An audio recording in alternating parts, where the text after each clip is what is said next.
Okay, for this problem, we have two different strings with different diameters, and they have the same density rho. And for this problem, we'll have to find the ratio of high and low tension in the string. So for a guitar string, we have to use two equations from the previous chapter.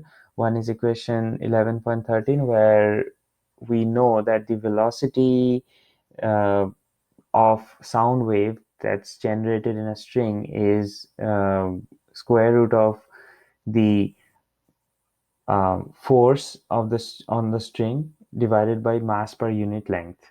Now, mass per unit length, for our case, this term, the mass per unit length term, is basically density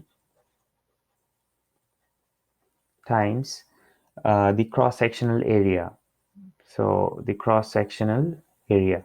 Now, for our case, we know that the density, we know area, because the diameter is given, so we can find out our area from there, and density is same for both of these, so we know that, but we don't know the velocity. Now, to we can convert our velocity to some known things. Now, one information that's not given here is that the guitar string, the length of the guitar string is same for both of them. So that means the frequency will be same. Um, the fundamental frequency, if we look at equation 11.19b, we see that the fundamental frequency is the velocity over twice of the length of the string. Now, since the length is equal, um, so the frequency will be equal for both of them. And again, the velocity is equal here because the total length is same. Now, if we can substitute this guy over here, and what we get from there is frequency, which is equal to 1 by 2L. Now, we're substituting V from here. We're taking this value expression and putting it here. So we'll get square root of the force on string, or the tension on string, times mass per unit length. And as we mentioned that mu is density times area, so for our case it will be 1 over 2L over the tension in the string divided by density times pi r squared.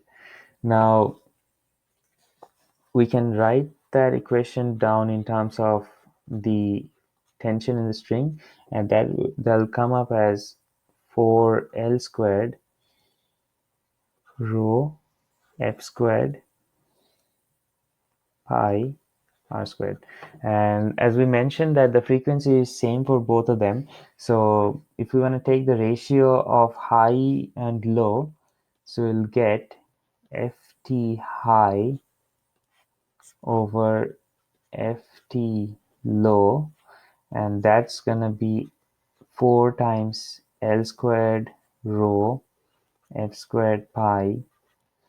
Now this is gonna be r high squared over 4L squared rho f squared pi r low squared.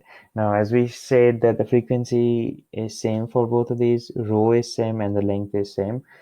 So that means this whole term, we get rid of this whole term, and all we have is a ratio of the radii. So there we go.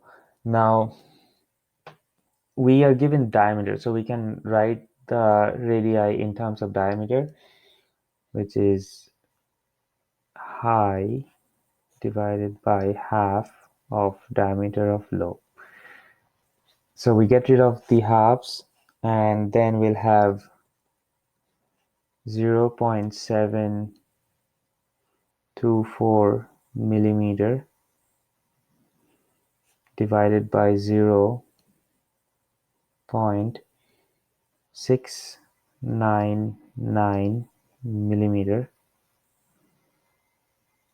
And let me actually write it down this way. Sorry about that.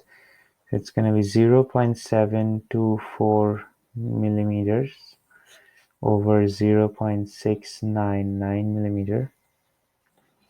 You take square of that. So you missed a square. And that comes out as 1.07.